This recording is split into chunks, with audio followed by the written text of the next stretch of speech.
In the quiet suburb of Maplewood Grove, a single act of vengeance turned a peaceful neighborhood into a battleground, costing $300,000 to clean up a self-inflicted disaster. It all began with a backyard creek, a shimmering tribute to love and nature, built by a retired engineer named Henry Caldwell.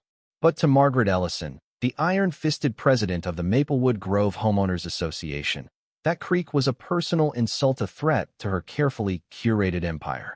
What followed was a tale of jealousy, betrayal, and a community pushed to the brink, proving that sometimes the best revenge is letting your enemy drown in their own chaos. Henry, a retired hydraulic engineer with 3 decades of flood control expertise, moved to Maplewood Grove with a dream. The swampy patch behind his new home, dismissed by the realtor as a drainage headache, was to him a canvas. Inspired by his late wife, Clara, who cherished the music of flowing water, he spent months studying the land's contours, testing soil, and mapping water patterns. By spring, he transformed the muddy depression into a breathtaking closed-loop water feature. Rainwater cascaded through miniature waterfalls, filtered by native plants, and powered by solar pumps. A wooden bridge arched over the creek, shaded by flowering cherry trees, with koi fish darting beneath. It was Clara's garden, alive again, and it drew neighbors like moths to a flame. Families lingered during evening walks, kids squealed at the fish, and couples snapped photos. Henry didn't mind the attention, loved sharing Clara's dream. But Margaret Ellison, Maplewood's HOA president for a decade, saw the creek differently. Her colonial mansion, a beige monument to suburban perfection, had long been the neighborhood's crown jewel, showcased as the finale of her annual Home Excellence Tour. That spring, though, real estate agents began rerouting the tour to Henry's backyard, praising the creek's unique charm. When the local paper ran a glowing feature titled Maplewood's Secret Oasis, with a full-page photo of Henry's creation and no mention of Margaret's house, her forced smiles cracked. 3 days later, Henry found an HOA violation notice in his mailbox, signed by Margaret herself. The charge: unauthorized drainage modification and flood hazard creation. She demanded he shut down the creek immediately. Henry laughed, then spent a night crafting a 20-page rebuttal, packed with engineering diagrams, soil tests, and rainfall data proving his creek not only posed no risk, but actually prevented flooding. He sent it by certified mail, knowing Margaret's bureaucratic games were no match for his expertise. But the neighborhood's social media group erupted. Margaret posted dire warnings about safety and property values, while neighbors countered with photos of kids feeding koi and stories of the creek's tranquility. The community split Team Margaret versus Team Henry. Margaret called an urgent HOA meeting, marked in red as a flood hazard discussion. Henry arrived to find security guards at the door and Margaret presiding over a courtroom-like setup, complete with a projector and gavel. Her expert, her unemployed cousin Carl, fumbled through a presentation riddled with errors, claiming Henry's creek could trigger tsunami-like conditions. Neighbors stifled laughs, and Tom Reynolds, a retired engineer and Henry's ally, stood up uncalled. "This is nonsense," Tom roared. "I've reviewed Henry's plans. His system improves drainage. Tsunamis? That's not just wrong, it's embarrassing." The room buzzed as Margaret's supporters faltered, but she ended the meeting with a bombshell. The board had already voted to give Henry 30 days to dismantle the creek or face legal action. Henry stood calmly. "Margaret, I'll see you in court. But why does my creek bother you so much?" For a split second, her mask slipped, revealing raw fury. Margaret's harassment intensified: fines for a mailbox too low by half an inch, citations for visible recycling bins. Then came a cryptic text from an unknown number. "Check your cameras tonight. They're planning something." Henry, already paranoid from the notices, had installed security cameras. At 11 p.m., 2 trucks from Ellison Construction, owned by Margaret's brother, rolled up. 6 workers unloaded quickset cement, and Henry spotted Margaret's black SUV parked nearby, her silhouette watching like a general. His blood boiled, but Clara's voice echoed. "Build with wisdom, not anger." Instead of confronting them, he recorded everything: license plates, faces, and Margaret directing the crew. His lawyer, Mike Harper, advised, "Let them dig their own grave."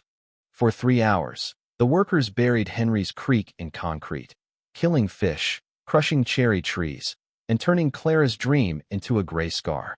At 2 a.m., a jogger later revealed as investigative journalist Laura Bennett stopped, filmed the scene, and called someone before jogging off. By dawn, the damage was catastrophic. Dead fish floated in puddles. The bridge sagged in sludge. Laura reappeared, her tone sharp. "I'm sorry, Henry. I'm not just a neighbor, I am a journalist tracking Margaret's HOA schemes. This isn't her first stunt, but it might be her last." Henry called the police, handing over his footage. As officers surveyed the vandalism, rain clouds gathered. Margaret arrived, feigning shock. "Henry, what happened to your garden?" she cooed. But the sky opened, and a Texas downpour unleashed inches of rain. With the creek's drainage blocked, water pooled, then surged, flooding streets and creeping into homes. Margaret's mansion, at the neighborhood's lowest point, became a muddy lake. Her prized roses drowned as she frantically called for help. The irony was brutal. Margaret's solution had created the flood she'd warned against. Within hours, Maplewood Grove was a disaster zone. Water stood 18 inches deep, and news vans arrived, broadcasting the freak flood that spared nearby areas. The fire department evacuated Margaret, wading through her flooded lawn as cameras rolled. Neighbors texted Henry in panic, "Water's in my house." At an emergency HOA meeting in a flooded-out high school gym, Margaret, disheveled in borrowed clothes, pointed at Henry. "This is your fault," she shrieked. Tom stood. "No, Margaret." The flooding started after someone filled Henry's creek with concrete. Murmurs grew as he revealed security footage of her brother's trucks. Then Laura dropped a bombshell. The $300,000 flood mitigation contract went to Margaret's cousin's company, signed before the flood. The room exploded. Residents shouted about lawsuits and recalls. Margaret announced a $1,200 per household assessment to cover costs, igniting outrage. The community fought back. Tom invoked an obscure bylaw, rallying 35% of homeowners for a board recall vote. Residents refused to pay HOA fees, and lawyers offered pro bono help. Laura's investigation hit the news, exposing Margaret's embezzlement, rigged contracts, and harassment. Photos showed her cozying up with Ellison Construction days before the concrete pour. The Concrete Creek conspiracy went viral, making Maplewood a cautionary tale. Margaret fled, her house loaded into a moving truck as federal investigators closed in on her for tax evasion and fraud. The recall vote ousted the board, with Tom as interim president. Margaret's lawsuit against Henry for flood damages proceeded, but Laura's evidence emails, financial records, and Carl's affidavit admitting Margaret paid him to lie sealed her fate. At a coffee shop meeting, a broken Margaret begged to settle. "I've lost everything," she whispered. "I just don't want to be the crazy HOA lady."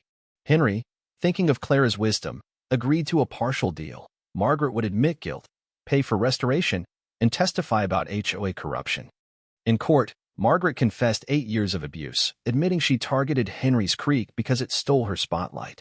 "I was terrified of becoming irrelevant," she said. The judge, barely hiding her disbelief, awarded Henry damages to restore the creek and condemned HOA overreach. Margaret got 18 months in prison, softened by residents' letters praising the community's healing.